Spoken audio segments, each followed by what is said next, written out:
আমার দুষ্টু বন্ধুরা কেমন আছো তোমরা? নিশ্চয়ই তোমরা খুব ভালো আছো। তোমাদেরকে মজা দেওয়ার জন্য আবারও নতুন একটি গল্প নিয়ে এলাম। আজকের গল্পটি খুবই মজাদার হতে চলেছে। আমি শিওর বলতে পারি গল্পটি শেষ পর্যন্ত শুনলে তোমাদের দাঁড়িয়ে যাবে। তাই ভিডিওটা শুরু থেকে শেষ পর্যন্ত দেখার অনুরোধ রইল। তাহলে কথা না বাড়িয়ে এবার আসল ঘটনায় আসি। আমার নাম ইমন, আমার বয়স 22 বছর। কিছুদিন আগে আমি বিয়ে পাশ করেছি। আমার মায়ের নাম শিরিন জাহান আর আমার বাবার নাম তৌকির খান। দাদা নেই। দাদি এবং 4 বছরের ছোট বোন আরিফাকে নিয়ে আমাদের ছোট্ট সংসার। বাবা মায়ের বয়সের মধ্যে অনেক ব্যবধান। আমার বাবার বয়স 19 বছর আর আমার মায়ের বয়স মাত্র 36 বছর। কিন্তু মাকে দেখলে কেউ বিশ্বাসই করবে না যে আমার মায়ের 22 বছরের একটা ছেলে আছে আর 4 বছরের একটা মেয়ে আছে। আমার মা দেখতে খুব সুন্দর, গায়ের রং ফর্সা। মায়ের মুখ অনেক বেশি মায়াবী, পালতোলা নৌকার মতো মায়ের দুটি চোখ। মায়ের চেহারায় যে কোনো পুরুষের মাথা খারাপ করে দিতে পারবে।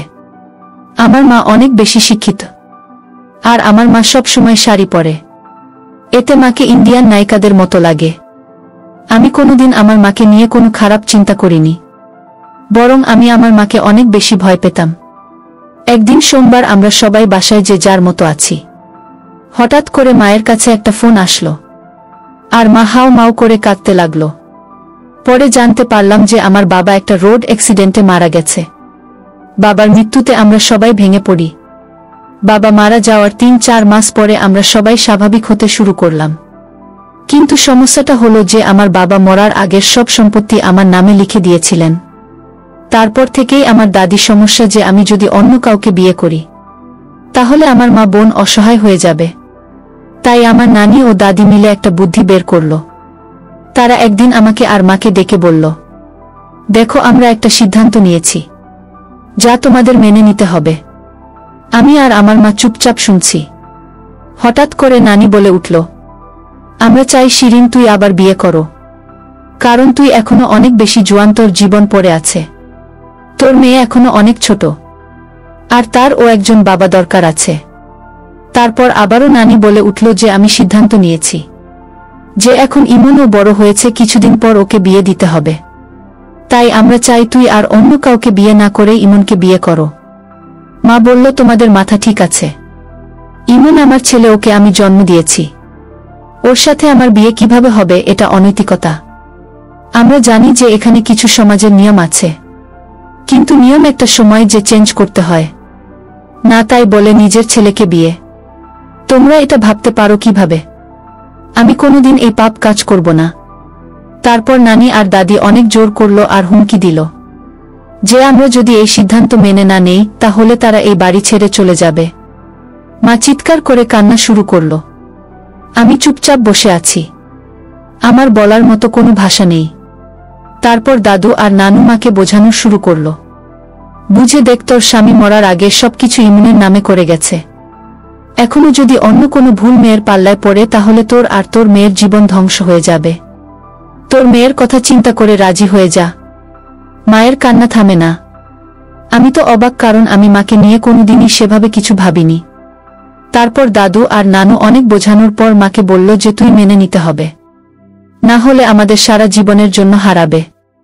মায়ের কান্না থামে না। তারপর আমাকে দাদু আর নানু জিজ্ঞেস করল, তোর কোনো আপত্তি আছে? আমি দাদু আর নানুকে অনেক ভয় পেতাম, তাই তাদের উপরে কোনো কথা না বলে চুপ করে রইলাম। অনেক জোরাজুরির পর তারা মাকে রাজি করালো।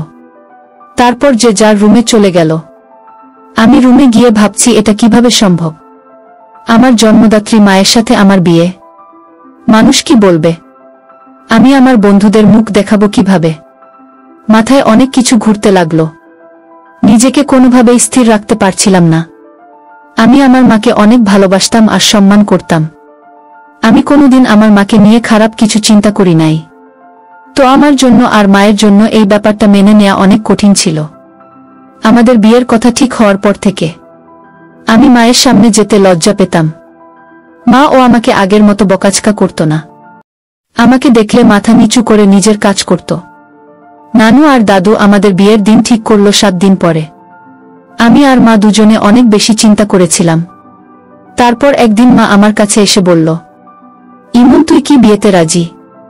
আমি বললাম, আমি আর কোনো রাস্তা না দেখে হ্যাঁ বলেছি। আমার জন্য তোর জীবনটা নষ্ট করে দিলে। কি আর করব আমি? আমাদের কাছে আর কোনো রাস্তা নাই। তুমি মন মরা হয়ে থেকো না মা। তুমি মন মরা হয়ে থাকলে আমার ভালো লাগে না। তুই জানিস স্বামী স্ত্রীর সম্পর্কের মধ্যে আর মা ছেলের সম্পর্কের মধ্যে আকাশ পাতাল তফাত। একটা মা ছেলে হয়ে আমাদের ওইগুলো করতে হবে যা একটা স্বামী স্ত্রী করে। আমি তোকে আর আগের মতো শাসন করতে পারবো না, কারণ তুই হয়ে যাবি আমার স্বামী। তখন আমার ছেলে থাকবি না। না, আমি সারা জীবন তোমার ছেলে থাকব। আর এই বিয়ে হচ্ছে একটা কাগজ দিয়ে মাত্র। আমরা সারা জীবন মা ছেলে থাকব, আর তুমি আমাকে যখন ইচ্ছা যেভাবে ইচ্ছা শাসন করো। আমাদের মধ্যে কোনো চেঞ্জ আসবে না। আমি তোমাকে সবসময় সম্মান করতাম আর সারা জীবন করব। মা একটু আশ্বাস পেয়ে আমার কাছে অনেক খুশি হয়ে গেল।